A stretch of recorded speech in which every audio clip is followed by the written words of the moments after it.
Muito bem, e o médico veterinário Marcos Rezende já está aqui com a gente. Marcos, seja muito bem-vindo novamente aqui no JTV1. Marcos que estava em férias no mês de julho, mas mesmo assim participando toda quinta-feira aqui com a gente. Cadê o Marcos? Já está me vendo, Marcos? Bom dia. Olha aí.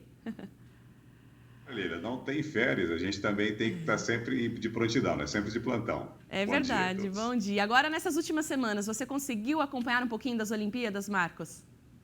Tem acompanhado, Lívia, tem que ficar um pouquinho até mais tarde, sempre pela Band News, acompanhando ali as Olimpíadas. E parece que nesse finalzinho as medalhas começaram a pingar pra gente, né? Começaram a cair, muito bom.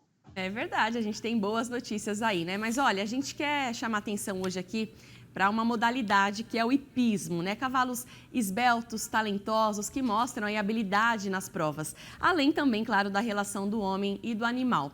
Mas nessa semana, Marcos, uma notícia triste ganhou destaque no noticiário internacional. Quem traz os detalhes para a gente disso é o Pedro Costa, que também vai participar aqui do nosso quadro hoje. Bom dia, Pedro. O que aconteceu?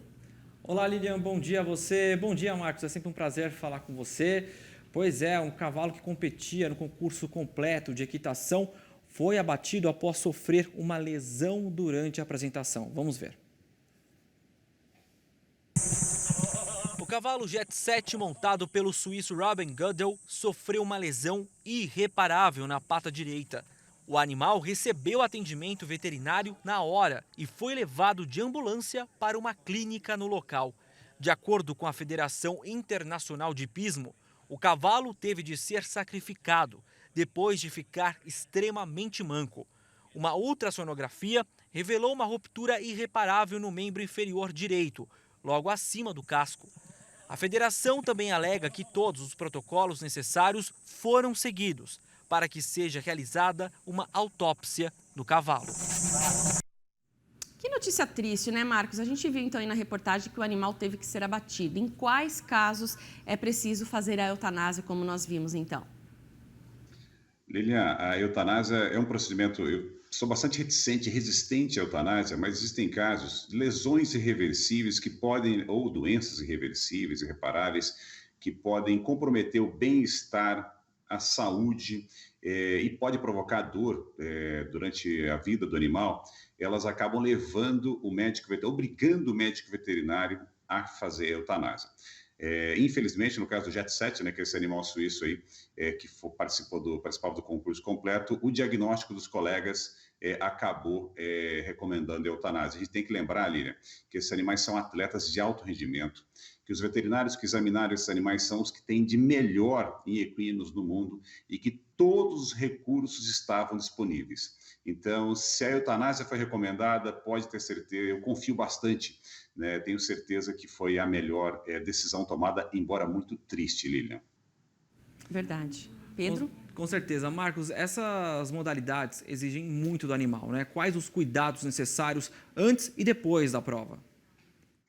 Pedro, eles são atletas de alto rendimento, né? Assim como a gente tem atletas lá de duas pernas, nós temos atletas de quatro pernas, então de alto rendimento. Todo atleta de alto rendimento em provas que exige capacidade muscular e cardiorrespiratória muito grande precisa e com o cavalo isso também, né? Precisa de aquecimento muito detalhado e bem feito, e isso acontece com profissionais habilitados e especializados nisso. Um bom alongamento feito por fisioterapeutas e com técnicas de quiropraxia, para que o animal chegue no momento da prova, no seu ápice muscular e cardiorrespiratório e também psicológico. Depois da prova, Pedro, ele vai ser desaquecido também com essas técnicas, vai ser alongado, vai receber fisioterapia, quiropraxia, quando se permite também a acupuntura, e aí recebe a crioterapia, ou seja, a termoterapia, né, por meio de bolsas e equipamentos frios e quentes, para que o animal relaxe e se prepare para o próximo dia de prova ou para a próxima prova. Pois é, Marcos, você falou já um pouquinho desses preparos aí dos animais, né, antes das provas, esses cuidados, e tudo isso é muito importante para que a gente tenha aí melhores resultados na hora do animal se apresentar também, né? Exatamente, Helena, tudo isso é fundamental, porque a gente está falando de um atleta com uma capacidade cardiorrespiratória gigantesca, uma musculatura gigantesca, e o alongamento e toda a preparação desse animal, ele é feito por grupos musculares. para que a gente não corra risco de lesão. Ainda assim, eventualmente, por trauma, isso pode acontecer. Marcos, e os cuidados sanitários nestes eventos? Como funciona o controle para evitar uma contaminação de um animal para o outro, ainda mais quando se tem vários países envolvidos numa competição como é a Olimpíadas?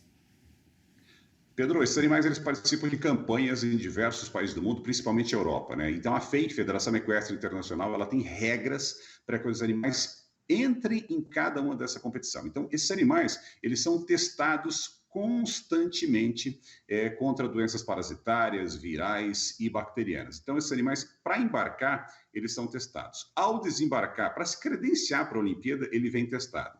Ao embarcar, ele é testado, ao desembarcar no quarentenário, ele é testado e no local de prova, o animal tem que comprovar todos esses testes. Então, são testes e retestes feitos contra todo tipo de doença parasitária, viral e bacteriana. Mas aí tem um detalhe, Pedro, não é somente o animal que é testado.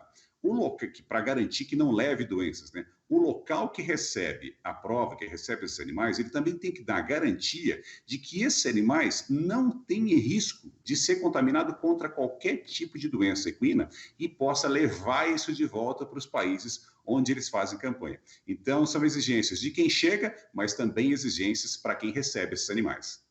É verdade. Marcos, rapidamente aqui para a gente encerrar, é importante sempre a gente ressaltar o bem-estar animal, né? Os cuidados do criador, tudo isso que vem acontecendo também durante as Olimpíadas, né? Lilia, a gente está falando de animais, eu sempre repito, o cavalo é atleta, mas nesse caso aí são atletas de altíssimo rendimento. O animal ele tem que ter bem-estar, ele tem que estar muito bem preparado, não somente física, tem que ter uma questão sanitária, mas também uma questão psicológica. O animal precisa chegar tranquilo, ele precisa cumprir a prova dele com prazer, para que ele queira saltar, para que ele queira ultrapassar aquele obstáculo. Então, há essa necessidade de bem-estar animal, de interação com o ginete e mantendo toda a sanidade em dia. Com isso, a gente tem essa prova linda, essas provas lindas, né, que para mim são as mais belas das Olimpíadas, são as provas equestres, com atletas montando e também com atletas de 4 patas. É verdade, tá certo, Marcos. Muito obrigada mais uma vez pela sua participação aqui com a gente e até a semana que vem. Eu que agradeço. Até lá, gente. Obrigada, Pedro. Obrigada também pela sua participação e produção aqui na nossa coluna. Daqui a pouquinho você volta então com os destaques internacionais. Tá certo, Li. Até já. Obrigado, Marcos, também pela sua participação.